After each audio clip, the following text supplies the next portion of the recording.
Hello नमस्कार दोस्तों, मैं Lalit Chaudhary MD and CEO of Daksh integrated solutions India. दोस्तों, आज हम इस वीडियो के माध्यम से आज आपको बताने वाले हैं दीमक क्या होती है, दीमक के क्या उपचार हैं, कौन सी स्थिति में इसका ट्रीटमेंट करना चाहिए, क्या क्या इक्विपमेंट्स है, क्या क्या केमिकल्स होते हैं इनको प्रॉपरली ट्रीट करने के लिए।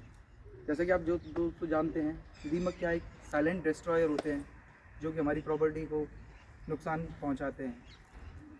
बेसिकली दीमक आती क्यों है, हम आपको सबसे पहले ये बताएं और कहाँ से ये आती है। बेसिकली इंडिया के अंदर ना 3 टाइप की टर्माइट रहती हैं, स्पीसीज़ हैं, ड्राईवुड, डैम्पवुड एंड सबटेनियन टर्माइट। ये जो टर्माइट पाई जाती है, जो सबटेनियन टर्माइट है, जो कि आपका इसका सोर्स रहता है वो मिट्टी के अंदर है और मिट्टी से ही ये चलती है नीचे से, इसीलिए इसका सोर्स बोला जाता है कि मिट्टी के अंदर। और हम जो घर में अपने घर में या किसी ऑफिस के अंदर फर्नीचर लगा रहे हैं, है ना, तो उसको ये बेसिकली ख़त्म करती है। क्यों करती है? क्योंकि ये एक देखो उसके लिए खाना है ना। लकड़ी के अंदर सेल्यूलोज प्रेजेंट रहता है और सेल्यूलोज को फीड करने के लिए टर्माइट मूव करती है, ठीक है ना। अब ऑब्वियसली आप समझ सकते हैं कि खाने के लिए कोई चीज़ कहाँ तक जा सकती है। तो बेसिकली ये नीचे से स्टार्ट होके ऊपर तक पहुँचती है, और चाहे बिल्डिंग आपकी सिंगल फ्लोर हो या फिर बिल्डिंग आपकी 20 फ्लोर हो, ये टर्माइट जितनी लंबी बिल्डिंग होगी वहाँ तक ये ट्रैवल कर सकती है। और ये with the help of walls, electric line, water pipe line जो वॉल्स के अंदर पड़ी हुई रहती हैं, उनके थ्रू ये मूवमेंट अपना करती है ना। और जो फर्नीचर आपका वॉल के साथ फिक्स रहता है उसको प्रॉपरली ये ख़त्म कर देती है, फीड करती है वहाँ से।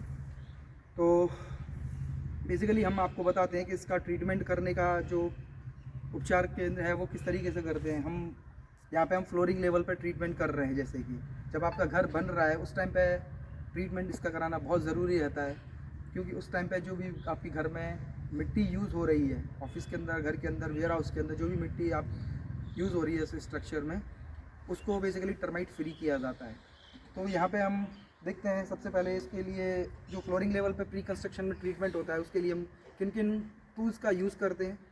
फर्स्ट ऑफ ऑल हम आपको बता दें, ये ड्रिल हैमर मशीन है, ये इसके अंदर बिट लगी हुई है, 20 mm डायमीटर की बिट है। इस तरीके से इसका रनिंग मोड रहता है और 1.5 फीट इसकी लेंथ रहती है।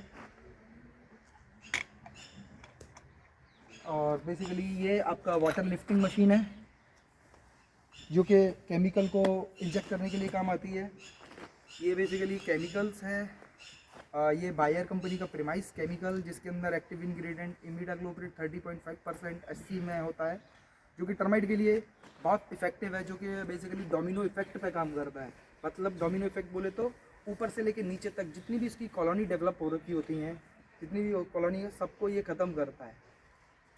और एक मेथड और है जो हम यूज़ करते हैं बेसिकली प्री कंस्ट्रक्शन के टाइम पे, पोरस पाइपलाइन ट्रीटमेंट। आज की डेट में आप सुन रहे होंगे ये पोरस पाइप, पोरस के नाम से आपको पता चल रहा होगा कि ये जो पाइप है इसके अंदर देखिए आप छोटे छोटे से ऑलरेडी माइनर स्पोर्स हैं, जिसके अंदर से क्या होता है, हम केमिकल को प्रेशर के साथ इसके अंदर रेटिकुलेट करते हैं और फिर ये केमिकल क्या है, इन पोर्स के थ्रू ये धीमे धीमे धीमे करके रिलीज़ होता रहता है। तो क्या है कि एंटायर टाइम एक बैरियर क्रिएट हुआ रहता है इसमें सॉइल के ऊपर। तो ये केमिकल्स यूज़ करते हैं और ये आपका पाइप हुआ, इस टाइप से हम ट्रीटमेंट करते हैं प्री कंस्ट्रक्शन स्टेज में। इस तरीके से ट्रीटमेंट करते हैं।